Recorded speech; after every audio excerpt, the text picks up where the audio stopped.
Hey guys, welcome back to channel. അപ്പോൾ ഇന്ന് നമ്മൾ കാണാൻ പോകുന്നത് വെനസ്ഡേ സീസൺ 2 7ാമത്തെ എപ്പിസോഡാണ്. അങ്ങനെ ഇപ്പോൾ കഴിഞ്ഞ എപ്പിസോഡിൽ വെനസ്ഡേയുടെ പ്രീമോനിഷൻ പിന്നെയും മാറിയിട്ട് ഇനി എനിടായിരിക്കില്ല, പകരം അവളുടെ ഫാമിലിയിൽ തന്നെയുള്ള ആരോ ആണ് മരണപ്പെടാൻ പോകുന്നതെന്നുള്ള ഒരു പ്രീമോനിഷൻ അവൾക്ക് കിട്ടുന്നത് നമ്മൾ കഴിഞ്ഞ എപ്പിസോഡിൽ കണ്ടതാണ്. മാത്രമല്ല, ശരിക്കും ഐസക് എന്ന് പറഞ്ഞ ആ ഒരു സോംബി ആകട്ടെ അവന്റെ സിസ്റ്റർ ആയിട്ടുള്ള ടൈലറിന്റെ അമ്മയുടെ ഒപ്പം റീയൂണൈറ്റ് ചെയ്യുന്നതും നമ്മൾ കണ്ടതാണ്. അങ്ങനെ ഇന്നത്തെ എപ്പിസോഡ് ഇവിടെ സ്റ്റാർട്ട് ചെയ്യുമ്പോൾ വെനസ്ഡേ ആദ്യം തന്നെ ഈ കാര്യങ്ങളൊക്കെ അവളുടെ ഫ്രണ്ട്സ് ആയിട്ടുള്ള എനിഡിന്റെയും അതുപോലെ ആഗ്നസിന്റെ അടുത്തൊക്കെ പറയുന്നുണ്ട്. ഇതേ നേരം അവളുടെ ഫാൻ ഗേൾ ആയിട്ടുള്ള ആഗ്നസ് ഇപ്പോൾ ഐസക്കിനെ പറ്റിയിട്ടുള്ള ഡീറ്റെയിൽസ് ഒക്കെ അടങ്ങിയിരിക്കുന്ന ഒരു ബുക്ക് വെനസ്ഡേക്ക് കൊടുക്കുമ്പോൾ ആ ഒരു ബുക്കും കൊണ്ട് അവളിപ്പോൾ നേരെ അവളുടെ പാരന്റ്സിനെ കാണാനായിട്ട് വരുന്നുണ്ട്. എന്നിട്ട് അവളുടെ അച്ഛനായിട്ടുള്ള ഗോമസിന്റെ പഴയൊരു ഫ്രണ്ടാണ് ഐസക് എന്ന് ആ ഒരു ബുക്കിലൂടെ താൻ അറിഞ്ഞെന്നും എന്നിട്ട് എന്തുകൊണ്ടാണ് ഈ ഒരു കാര്യം നിങ്ങൾ എന്റെ അടുത്തുനിന്ന് മറച്ചു വെച്ചെന്നും വെനസ്ഡേ ഇപ്പോൾ അവളുടെ പാരന്റ്സിന്റെ അടുത്ത് ചോദിക്കുമ്പോൾ ഐസക് അവരുടെ ടൈമിൽ ഉണ്ടായിരുന്ന ഒരു ജീനിയസ് തന്നെയാണെന്നും അവൻ ഒരുപാട് ഇൻവെൻഷൻസ് നടത്തി ഈവൻ അവന്റെ സ്വന്തം ഹാർട്ട് പോലും ഒരു ക്ലോക്ക് വെച്ച് റീപ്ലേസ് ചെയ്തിട്ടുണ്ടെന്നും, പക്ഷെ അവന്റെ ഏറ്റവും വലിയ ആഗ്രഹം എന്തായിരുന്നു എന്ന് വെച്ചാൽ അവന്റെ സിസ്റ്റർ ആയിട്ടുള്ള ഫ്രാങ്കോയിസ് എന്ന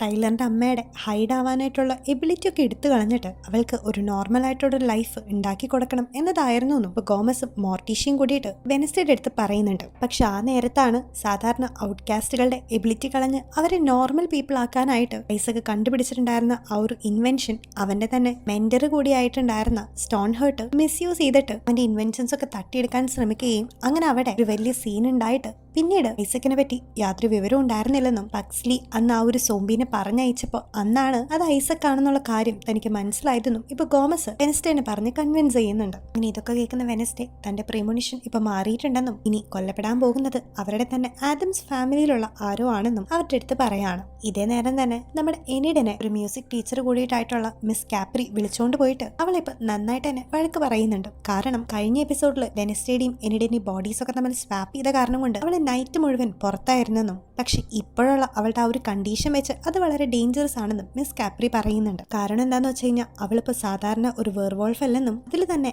ആൽഫ കാറ്റഗറിയിൽ പെടുന്ന ഒരു വേർവോൾഫ് ആയതുകൊണ്ട് അവര് വളരെയധികം ശ്രദ്ധിക്കണമെന്നും, കാരണം 2 ദിവസത്തിനുള്ളിൽ ഫുൾ മൂൺ ആയതുകൊണ്ട് ഫുൾ മൂണിനിടയിൽ വെച്ചെങ്ങാനും അവൾ ട്രാൻസ്ഫോം ചെയ്യാനായിട്ട് ശ്രമിച്ചു കഴിഞ്ഞാൽ ആ ആൽഫകളുടെ പ്രത്യേകത അനുസരിച്ച് പിന്നീട് അവൾക്ക് ഒരിക്കലും ഒരു നോർമൽ ആയിട്ട് ട്രാൻസ്ഫോം ചെയ്ത് തിരികെ വരാനായിട്ട് പറ്റില്ലെന്നും അവൾ എന്നും അങ്ങനെ ഒരു ആൽഫ വേർവോൾഫ് ആയിട്ട് ജീവിക്കേണ്ടി വരുമെന്നും, അങ്ങനെ എങ്ങാനും സംഭവിക്കുകയാണെങ്കിൽ ബാക്കി വേർവോൾഫുകൾ വന്ന് അവളെ കൊന്നുകളയാനും ചാൻസ് ഉണ്ടെന്നും കാപ്രി ഇപ്പോൾ അവളെ പറഞ്ഞ് മനസ്സിലാക്കുമ്പോഴാണ് ശരിക്കും ഒരു ആൽഫ ആകുന്നതിന്റെ പുറകിലുള്ള അപകടങ്ങളെ കുറിച്ചിട്ട് പിന്നീട് മനസ്സിലാക്കുന്നത്. അതുകൊണ്ട് തന്നെ മിസ് കാപ്രി ഇപ്പോൾ അവളുടെ അടുത്ത് എസ്പെഷ്യലി രാത്രിയൊന്നും ഇനി പുറത്തേക്ക് ഇറങ്ങരുതെന്നും അവിടെ ലൂപ്പിൻ കേജ് എന്ന് പറഞ്ഞ ഒരു പ്രത്യേകതരം കേജിൽ അവളോട് അടച്ചിരിക്കാനും പറയുന്നുണ്ട്. ഇതേ നേരം തന്നെ ടൈലറിന്റെ വീടിന്റെ ബേസ്മെന്റിലായിരുന്ന ഐസക്കിനും അവന്റെ സിസ്റ്ററിനും ടൈലറും കൂടിയിട്ട് ഇനി അവര് എന്ത് ചെയ്യുന്നു സംസാരിച്ചുകൊണ്ടിരിക്കുകയാണ്. കാരണം ഐസക് ആഗ്രഹിച്ചിരുന്ന പോലെ അവന്റെ സിസ്റ്ററിനെ ഹൈഡിന്റെ ആ ഒരു എബിലിറ്റി ഒക്കെ മാറ്റി തിരികെ നോർമലായിട്ട് കൊണ്ടുവരാനായിട്ട് അവന് മുമ്പിൽ ഉണ്ടായിരുന്ന ഒരേ ഒരു ഓപ്ഷൻ സൈക്കാട്രിക് ഹോസ്പിറ്റൽ ഉണ്ടായിരുന്ന ആ ഒരു മെഷീൻ ആയിരുന്നെങ്കിൽ ഇപ്പൊ അത് ഡിസ്ട്രോയിഡ് ആയതുകൊണ്ട് എന്ത് ചെയ്യുന്ന ആലോചിച്ചിരിക്കെ തന്നെ പെട്ടെന്ന് ടൈലറിന്റെ അമ്മയായ ഫ്രാങ്കോയിസിന് വയ്യാണ്ടായിട്ട് അവളുടെ മെഡിസിനും കൂടി തീർന്നു പോകുന്ന സമയത്ത് അവര് 3 പേരും കൂടിയിട്ട് അവിടെ അടുത്തുണ്ടായിരുന്ന ഹോസ്പിറ്റലിലേക്ക് ചെന്നിട്ട് അവൾക്ക് വേണ്ട ഒരു ഇമീഡിയറ്റ് ആയിട്ട് ഒരു കെയർ കൊടുക്കാനായിട്ട് തീരുമാനിക്കുന്നുണ്ട്. അങ്ങനെ അവരവിടെ നിന്ന് പോകുന്ന അതേ ടൈമിൽ തന്നെ വെനസ്ഡേ ഇപ്പോൾ ടിങ്ങിന്റെ ഹെൽപ്പോട് കൂടിയിട്ട് ഇവരെവിടെയാണ് ഒളിച്ചു ജീവിക്കുന്നതെന്ന് അറിയാനായിട്ട് നേരെ ടൈലറിന്റെ ആ ഒരു പഴയ വീട്ടിലേക്ക് വരികയും അവിടെ അടിച്ചു തുടച്ച് നോക്കുമ്പോൾ കുറച്ചു നേരം മുമ്പ് വരെ അവിടുത്തെ ബേസ്മെന്റിൽ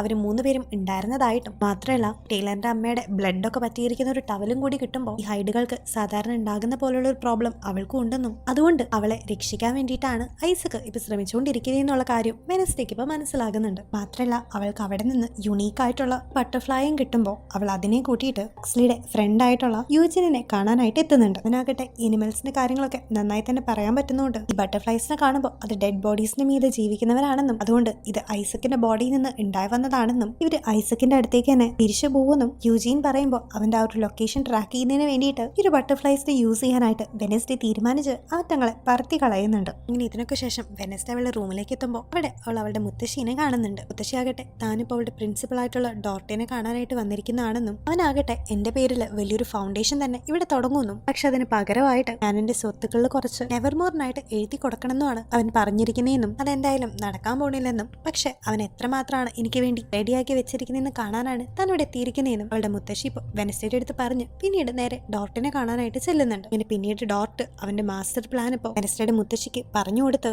മുത്തശ്ശിയാകട്ടെ ആ ഒരു ഫൗണ്ടേഷന്റെ എല്ലാവരും ഇതൊക്കെ കാണുമ്പോൾ അത് ഇംപ്രസ്ഡ് ആകുന്നുണ്ടെങ്കിലും എന്തൊക്കെ പറഞ്ഞാലും താൻ കഷ്ടപ്പെട്ടുണ്ടാക്കിയ ഒരു തരി സ്വത്ത് പോലും ആർക്കും കൊടുക്കാനായിട്ട് താൻ റെഡി ആവില്ലെന്ന് അവളിപ്പോ ഡോർട്ടിന്റെ മുഖത്ത് തന്നെ നോക്കി പറയുമ്പോൾ ഡോർട്ട് ഇപ്പോ പുറത്തുനിന്ന് ബിയാങ്കേനെ അകത്തേക്ക് വിളിക്കുന്നുണ്ട്. ബിയാങ്ക ആകട്ടെ ഒരു സൈറൺ ആയതുകൊണ്ട് അവളിപ്പോ നേരെ തന്നെ അവളുടെ കഴുത്തിൽ കിടന്ന ആ ഒരു നെക്ലേസ് ഒക്കെ മാറ്റി വെനസ്ഡേ മുത്തശ്ശീനെ നോക്കിയിട്ട് ഡോർട്ട് പറഞ്ഞത് അനുസരിക്കാനും അവളുടെ കോടിക്കണക്കിന് സ്വത്തുക്കൾ മുഴുവൻ തന്നെ നെവർമോറിനായിട്ട് ഡോർട്ടിന്റെ പേരിൽ എഴുതി വെക്കാനും ഇവിടെ നടന്ന കാര്യങ്ങളൊക്കെ മറക്കാനും അവളുടെ അടുത്ത് ആവശ്യപ്പെടുമ്പോൾ ബിയാങ്കേനെ ഇങ്ങനെ ആൾക്കാരെ മാനിപ്പുലേറ്റ് ചെയ്യാനായിട്ടുള്ള ആ ഒരു കഴിവ് കാരണം കൊണ്ട് മുത്തശ്ശി അതിൽ വീണു പോവുകയും കടന്ന് നടന്ന കാര്യങ്ങളൊക്കെ അവൾ മറക്കുകയും ചെയ്യുന്നുണ്ട്. സോ ഇതിലൂടെ തന്നെ പ്രിൻസിപ്പളായിട്ട് നിൽക്കുന്ന ഡോർട്ട് അത്രയും നല്ല മനുഷ്യനൊന്നും അല്ലെന്നും ശരിക്കും പറഞ്ഞ അവനാകട്ടെ ഈ ബിയാങ്കയുടെ അമ്മേനെ തട്ടിക്കൊണ്ടുപോയിട്ട് അവളെ പിടിച്ചു വെച്ച് ആ ഒരു പേരും പറഞ്ഞ് ബിയാങ്കനെ ഭീഷണിപ്പെടുത്തിയിട്ടാണ് അവളെ കൊണ്ട് ഇത്തരം കാര്യങ്ങളൊക്കെ ചെയ്യിപ്പിക്കുന്നത്. ഇതേ നേരം തന്നെ ടൈലറും അവന്റെ അങ്കിളായ ഐസക്കും കൂടിയിട്ട് ഫ്രാങ്കോയോസിനെ ഇപ്പൊ ഒരു ഹോസ്പിറ്റലിലേക്ക് കൊണ്ടുവന്ന് ടൈലറിന്റെയും ബ്ലഡ് തന്നെ അവന്റെ അമ്മയ്ക്ക് കൊടുത്തിട്ട് അവളെ ഇപ്പൊ ട്രീറ്റ് ചെയ്യുന്നുണ്ട്. എന്നാൽ ഇതേ നേരം തന്നെ എന്നിട്ടിപ്പോ കേജിലിരുന്നുകൊണ്ട് അവളുടെ കണ്ടീഷനൊക്കെ വെനസ്ഡേയോട് പറഞ്ഞുകൊണ്ടിരിക്കുമ്പോൾ തന്നെ നൈറ്റ് ഷീറ്റിലെ ഒരു മെമ്പർ കൂടിയിട്ടായിട്ടുള്ള എജാക്സ് ഇപ്പൊ അവിടേക്ക് വന്നിട്ട് ബിയാങ്കയ്ക്ക് എന്തോ പ്രോബ്ലം ഉണ്ടെന്നും ഡോക്ടർ ശരിക്കും നമ്മൾ വിചാരിച്ച പോലെ അല്ലെന്നും അവൻ ബിയാങ്കയുടെ അമ്മേനെ പിടിച്ചു വെച്ച് അവളെ ഭീഷണിപ്പെടുത്തുന്ന കാര്യങ്ങളൊക്കെ അവൻ വെനസ്ഡേനെ അറിയിക്കുന്നുണ്ട്. തൊട്ടു പുറകെ തന്നെ വെനസ്ഡേനെ ഇപ്പൊ ഡോക്ടർ വിളിച്ചിട്ട് അവിടേക്ക് ചെല്ലുന്ന സമയത്ത് അവളുടെ ഫുൾ ഫാമിലി തന്നെ അവിടെ ഇരിക്കുന്നുണ്ടായിരുന്നു. മാത്രമല്ല ഇപ്പോ ബിയാങ്കയുടെ ആ ഒരു സൈറൻ പവർ ഉപയോഗിച്ച് നേടിയെടുത്ത ഒരു കാര്യം ഇപ്പോ തശീനെ കൊണ്ട് തന്നെ അവൻ പറയിപ്പിക്കുന്നുണ്ട്. അതായത് തന്റെ ഈ കോടിക്കണക്കിന് സ്വത്തുക്കളൊക്കെ ഇനി നെവർമോറിനുള്ളതാണെന്നും ഒരു ദിവസത്തിനകം ആ ഒരു ഫുൾ ക്രെഡിറ്റും പ്രിൻസിപ്പളായ ഡോട്ടിന്റെ മേതിലേക്ക് ഞാൻ എഴുതി വെക്കാൻ പോവാണെന്നും അവരുടെ എല്ലാവരുടെയും മുമ്പിൽ വെച്ച് അവരുടെ മുത്തശ്ശി ഇപ്പൊ അനൗൺസ് ചെയ്യുമ്പോൾ അത് കേട്ട് വെനസ്ഡേക്ക് വലിയ ഡൗട്ട് തന്നെ തോന്നുന്നുണ്ട്. കാരണം മുത്തശ്ശീനെ പോലെ ഒരാൾ ഒരു പൈസ പോലും അങ്ങനെ ഒരാൾക്ക് വെറുതെ കൊടുക്കാത്ത ഒരാളാണെന്നും പ്രിൻസിപ്പളിനെ കാണാൻ പോകും മുമ്പ് തന്നെ മുത്തശ്ശി തന്നെ കണ്ട് പറഞ്ഞതുപോലും തന്റെ സ്വത്തുക്കൾ ആർക്കും കൊടുക്കില്ല എന്നായിരുന്നെന്നും വെനസ്ഡേ ഇപ്പൊ ഓർത്തെടുക്കുന്നുണ്ട്. മാത്രമല്ല മുത്തശ്ശി ഇങ്ങനെ പെട്ടെന്ന് അദ്ദേഹത്തിന്റെ ഡിസിഷൻ മാറ്റണമെങ്കിൽ അതിന് പുറകില് ബിയാങ്ക തന്നെ ആയിരിക്കും അവളുടെ പവേഴ്സ് വെച്ചിട്ട് മുത്തശ്ശിയെ പറഞ്ഞ് കൺവിൻസ് ചെയ്തുകൊണ്ടായിരിക്കും ആൾ അതിൽ വീണ് പോയെന്നും വെനസ്ഡേക്ക് മനസ്സിലാകുന്നുണ്ട്. അങ്ങനെ അപ്പോൾ അവള് ഈ കാര്യങ്ങളൊക്കെ കൺഫേം ചെയ്യാനായിട്ട് നേരെ ബിയാങ്കനെ ചെന്ന് കണ്ട് ആ ഒരു സ്വേർഡ് ഗെയിം കളിച്ച് അവളുടെ അടുത്ത് കാര്യങ്ങൾ ചോദിക്കുമ്പോൾ അല്ലെങ്കിലും വെനസ്ഡേനെ ഈ ഒരു കാര്യത്തിൽ തോൽപ്പിക്കാൻ പറ്റില്ലെന്ന് മനസ്സിലാക്കി ബിയാങ്ക സത്യങ്ങളൊക്കെ പറയുന്നുണ്ട്. ആക്ച്വലി അവരുടെ പ്രിൻസിപ്പൾ ആയിട്ടുള്ള ഡോർട്ട് മോർണിംഗ് സ്റ്റാർ എന്ന് പറഞ്ഞ ഒരു കൾട്ടിന്റെ ലീഡർ ആയിരുന്നെന്നും ആ ഒരു കൾട്ടില് ബിയാങ്കയുടെ അമ്മേനെ ബിയാങ്കയുടെ സ്റ്റെപ്പ് ഫാദർ കൊണ്ട് ചേർക്കുകയും അങ്ങനെ അതിന്റെ പേരിൽ കുറെ പ്രശ്നങ്ങളൊക്കെ ഉണ്ടാവുകയൊക്കെ ചെയ്തിട്ടുണ്ട്. അതുകൊണ്ട് തന്നെ ഈ ഒരു കാര്യങ്ങൾ പുറത്തറിയാണെങ്കിൽ മോർണിംഗ് സ്റ്റാറിലുള്ള മെമ്പേഴ്സ് എല്ലാവരും പെട്ടുപോകുന്നും ബിയാങ്കയുടെ അമ്മയും അതിൽ പെടുമെന്ന് മനസ്സിലാക്കി ഈ ഒരു അവസരം യൂസ് ചെയ്തിട്ട് ഡോർട്ട് ബിയാങ്കേനെയും അവളുടെ അമ്മേനെയും ഭീഷണിപ്പെടുത്തി അവന്റെ കാര്യങ്ങളൊക്കെ ഇത്രയും നാളും നടത്തിക്കൊണ്ട് പോവായിരുന്നു എന്നൊക്കെ ബിയാങ്കോ വെനസ്ഡേയുടെ അടുത്ത് തുറന്ന് പറയുന്നുണ്ടെങ്കിലും അടുത്ത സെക്കൻഡിൽ അവൾ അവളുടെ നെക്ലേസ് മാറ്റി അവളുടെ ആ ഒരു പവർ വെച്ച് വെനസ്ഡേയുടെ അടുത്ത് ഈ നടന്ന കാര്യങ്ങളൊക്കെ നീ മറക്കാനും ഒന്നും ആലോചിക്കരുതെന്നും പറയുന്നുണ്ട്. അങ്ങനെ ആ ഒരു സൈറന്റെ ആ ഒരു വാക്കുകൾ കൊണ്ട് വെനസ്ഡേ അപ്പൊ തന്നെ നടന്ന കാര്യങ്ങളൊക്കെ മറന്നു പോകുന്നുണ്ടെങ്കിലും ഒരു കാര്യങ്ങൾ മുമ്പേ തന്നെ പ്രെഡിക്റ്റ് ചെയ്തത് കാരണം കൊണ്ട് വെനസ്ഡേ അവിടേക്ക് ഇൻവിസിബിൾ ആയിട്ടുള്ള ആഗനസിനെയും കൊണ്ടുവന്നിട്ടുണ്ടായിരുന്നു. അങ്ങനെ ഇപ്പൊ ബിയാങ്ക അവിടെ നിന്ന് പോയി കഴിയുമ്പോൾ ആഗനസ് അവൾ മിസ് ചെയ്ത കാര്യങ്ങളൊക്കെ വെനസ്ഡേക്ക് ഇപ്പൊ പറഞ്ഞു കൊടുക്കുന്നുണ്ട്. അങ്ങനെ വെനസ്ഡേക്ക് ഇവിടെ ഡോട്ടിന്റെ തനി നിറം മനസ്സിലാക്കുന്ന സെയിം ടൈമിൽ ഐസക് ആകട്ടെ അവിടെ ഫ്രാങ്കോയോസിനെ ട്രീറ്റ്മെന്റ് ഒക്കെ കൊടുത്ത് ഇനി അടുത്തതായിട്ട് അവർ നേരെ ആദംസ് ഫാമിലിയുടെ അടുത്തേക്ക് പോവാണെന്നും അവിടെ ചെറിയൊരു കണക്ക് അവന് തീർക്കാനുണ്ടെന്നും അവൻ പറയുന്നുണ്ട്. ഇതേ നേരം തന്നെ നെവർമോറിൽ ലാസ്റ്റ് ഗാലയുടെ ഒരു ടൈം വരുമ്പോൾ അവിടെ എല്ലാവരും നന്നായി തന്നെ ഡ്രസ് ചെയ്ത് ഗാലയ്ക്ക് റെഡി ആയിട്ട് എത്തുന്നുണ്ട്. കൂട്ടത്തിൽ വെനസ്ഡേ ഇപ്പൊ നേരെ തന്നെ ബിയാങ്കനെ ചെന്ന് കണ്ടിട്ട് കാര്യങ്ങളൊന്നും താൻ മറന്നിട്ടില്ലെന്നും നീ എന്നെ വിശ്വസിക്കണമെന്നും എങ്ങനെയെങ്കിലും നിന്റെ അമ്മേനെ ഞാൻ രക്ഷിക്കാമെന്നും അതുകൊണ്ട് ഇനിയും ഡോട്ടിനെ സപ്പോർട്ട് ചെയ്ത് നിൽക്കരുതെന്നും അവളിപ്പോ പറയുന്നുണ്ട്. വെനസ്ഡേ ഈ കാര്യങ്ങൾ ചെയ്യുന്നത് ബിയാങ്കയ്ക്ക് വേണ്ടി മാത്രമായിരുന്നില്ല. കാരണം അവളുടെ മുത്തശ്ശിയുടെ എൻ്റയർ സ്വത്തുക്കൾ പോലും അടിച്ചെടുക്കാനാണ് ഡോട്ട് ഇപ്പൊ തീരുമാനിച്ചിരിക്കുന്നത്. അതുകൊണ്ട് എങ്ങനെയെങ്കിലും ഡോട്ടിനെ തടയണമെന്ന ലക്ഷ്യത്തോടെ അവളിപ്പോ എന്തോ കാര്യമായിട്ട് തന്നെ പ്ലാൻ ചെയ്യുന്നുണ്ട്. അങ്ങനെ അവളിപ്പോ എജാക്സിന്റെ അടുത്ത് ഈ ഒരു കാര്യമൊക്കെ പറഞ്ഞ് എജാക്സ് എങ്ങനെയൊക്കെയോ ഡോട്ടിന്റെ അപ്പാർട്ട്മെന്റിൽ എത്തിയിട്ട് അവിടെ അവൻ പിടിച്ചുകൊണ്ട് ബ്ലാക്ക്മെയിൽ ചെയ്തുകൊണ്ടിരുന്ന ബിയാങ്കയുടെ അമ്മേനെ ഇപ്പോൾ എജാക്സ് പുറത്തേക്ക് കൊണ്ടുവന്ന് രക്ഷപ്പെടുത്തുന്നുണ്ട്. ഇതേ നേരം തന്നെ ആ ഒരു ഗാലയ്ക്കിടയിൽ നമ്മുടെ എനിഡിന്റെയും ആഗനസിന്റെയും ഒരു അടിപൊളി ഡാൻസ് തന്നെ നടക്കുന്നുണ്ടായിരുന്നു. അങ്ങനെ ആ ഒരു പ്രോഗ്രാമിനിടയിൽ വെച്ച് ആഗനസ് ഇപ്പൊ അവളുടെ പവർ വെച്ച് ഇൻവിസിബിൾ ആയിട്ട് കുറച്ചു നേരം ഡാൻസ് കളിച്ച് പിന്നീട് പതിയെ അവള് ഡോട്ടിന്റെ അടുത്ത് വന്നിട്ട് ഡോട്ടിന്റെ മേത്ത് അവൻ സൂക്ഷിച്ചു വെച്ചിട്ടുണ്ടായിരുന്നു ഒരു ലോക്കറ്റ് ഇപ്പോൾ ആഗനസ് ബുദ്ധിപൂർവ്വം തന്നെ അടിച്ചു മാറ്റി അത് നേരെ ഇപ്പൊ വെനസ്ഡേയുടെ കയ്യിൽ കൊണ്ട് കൊടുക്കുന്നുണ്ട്. ശരിക്കും ആ ഒരു ലോക്കറ്റ് എന്താന്ന് വെച്ച് കഴിഞ്ഞാൽ ഈ സൈറൻസിന്റെ പവേഴ്സിനെയൊക്കെ തടയാൻ ശക്തിയുള്ള ഒരു ലോക്കറ്റ് ആയതുകൊണ്ട് അത് ഉള്ളത് കൊണ്ടാണ് ബിയാങ്കയ്ക്ക് ഇപ്പൊ അവളുടെ പവേഴ്സ് പ്രിൻസിപ്പളായ ഡോട്ടിന്റെ മേത്ത് ഉപയോഗിക്കാൻ സാധിക്കാഞ്ഞത്. പക്ഷെ ഇപ്പൊ വെനസ്ഡേയുടെ പ്ലാൻ അനുസരിച്ച് ഇനി ബിയാങ്ക എന്ത് പറഞ്ഞാലും ഡോട്ടിന് അതനുസരിച്ചേ വഴിയുണ്ടാവും. അങ്ങനെ ഇപ്പൊ ആ ഒരു ഡാൻസ് പെർഫോമൻസ് കഴിയുമ്പോൾ ബിയാങ്ക ഇന്നത്തെ ഗസ്റ്റുകളായിട്ടുള്ള വെനസ്ഡേയുടെ മുത്തശ്ശീനെയും അവളുടെ അമ്മയായ മോർട്ടീഷ്യനെയും ഒപ്പം തന്നെ പ്രിൻസിപ്പളെയും സ്റ്റേജിലേക്ക് ഇൻവൈറ്റ് ചെയ്ത് സംസാരിക്കുന്നതിനിടയിൽ ഡോർട്ടിന്റെ അടുത്ത് അവളുടെ പവേഴ്സ് ഉപയോഗിച്ച് ഇത്രയും നാളും നല്ല പിള്ള കളിച്ചത് മതിയെന്നും അതുകൊണ്ട് സത്യങ്ങളൊക്കെ ഇത്രയും പേരുടെ മുമ്പിൽ വെച്ച് വിളിച്ചു പറയാനും നിന്റെ അമ്മയെ ബ്ലാക്ക്മെയിൽ ചെയ്തതൊക്കെ പറയാൻ ആവശ്യപ്പെടുമ്പോൾ ആ ഒരു ലോക്കറ്റ് കയ്യിൽ നിന്ന് മനസ്സിലാക്കി ഡോർട്ടിന് ഇപ്പൊ സത്യം പറയേണ്ടി വരുന്നുണ്ട്. അങ്ങനെ ഇപ്പൊ അവൻ ബിയാങ്കയുടെ അമ്മേനെ തടവിൽ വെച്ചതും ബിയാങ്കനെ യൂസ് ചെയ്തുകൊണ്ട് വെനസ്ഡേയുടെ മുത്തശ്ശിയുടെ അടുത്ത് നിന്ന് കോടിക്കണക്കിന് രൂപ തട്ടിയെടുക്കാൻ ശ്രമിച്ചതൊക്കെ